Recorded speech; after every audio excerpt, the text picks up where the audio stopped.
उस समय की बात है जब महात्मा बुद्ध के शिष्यों की मंडलियां अलग अलग विहारों में रहा करती थी।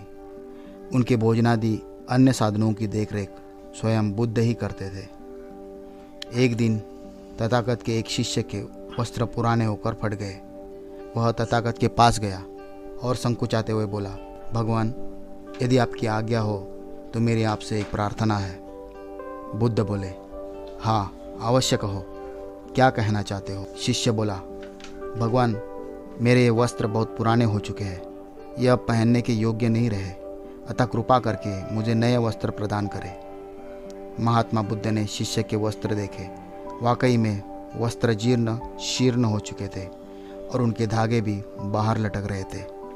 अतः बुद्ध ने अपने वस्तु भंडार एक अन्य शिष्य से कहकर उस वस्त्राकांक्षी को वस्त्र देने के लिए कहा। नए वस्त्र पहनकर वह खुशी खुशी अपने विहार लौट गया। कुछ दिन बाद तथागत उनके विहार पहुँचे। वहाँ वह सभी को आशीर्वाद और उपदेश दे रहे थे। तभी उनकी नज़र उस नूतन वस्त्र पहनने वाले शिष्य पर पड़ी। उन्होंने उसे एकांत में बुलाया और पूछा, वत्स, नए वस्त्र में कोई परेशानी तो नहीं है? शिष्य बोला, नहीं भगवान, मैं तो इन वस्त्रों में बड़े आराम में हूँ। बुद्ध बोले, अच्छा, और कुछ तो नहीं चाहिए? शिष्य बोला, आपकी कृपा बनी रहे भगवान, और कुछ नहीं चाहिए। तब बुद्ध बोले, अब तुम्हें नए वस्त्र मिल गए हैं और इनमें तुम खुश भी हो, तो तुमने पुराने वस्त्रों का क्या किया? शिष्य बोला, आजकल मैं उनका उपयोग ओढ़ने में करता हूँ।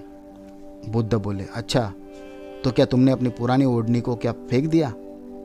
शिष्य बोला, नहीं भंते, मैंने उसे अपनी खिड़की के पर्दे में लगा दिया है। बुद्ध बोले, अच्छा, तो तुमने नीचे ही पुराने पर्दे फेंक दिए होंगे। शिष्य बोला, नहीं भगवान, पुराने पर्दे मैंने बिछाने के लिए उपयोग करना शुरू कर दिया। बुद्ध बोले, तो फिर पुराने बिछाने का क्या किया? शिष्य बोला, उनको मैंने टुकड़े करके रसोई में गर्म बर्तन उठाने के लिए रख दिया। बुद्ध बोले, अच्छा, तो रसोई के पुराने कपड़ों का क्या किया? शिष्य बोला, उन्हें धोकर उनसे अब मैं पोछा लगाता हूँ।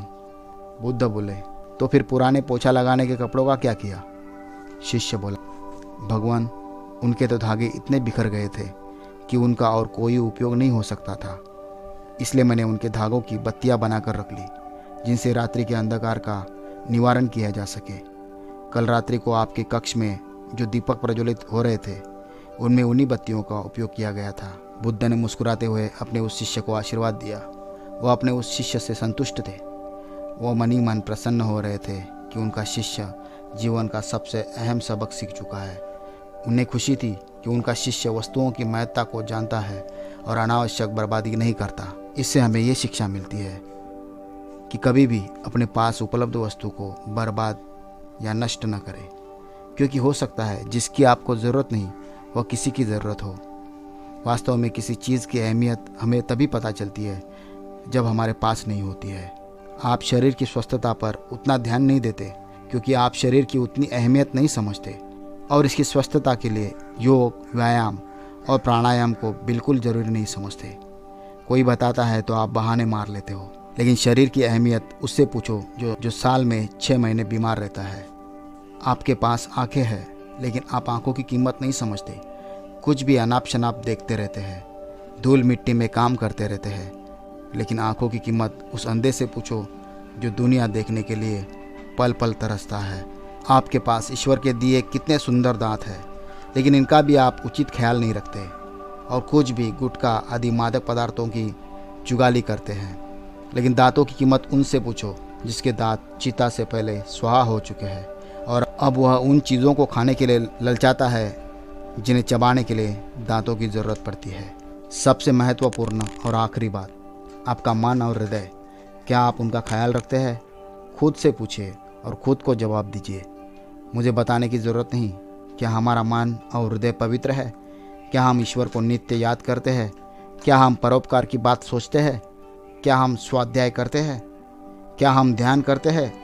क्या हम योग साधना करते हैं?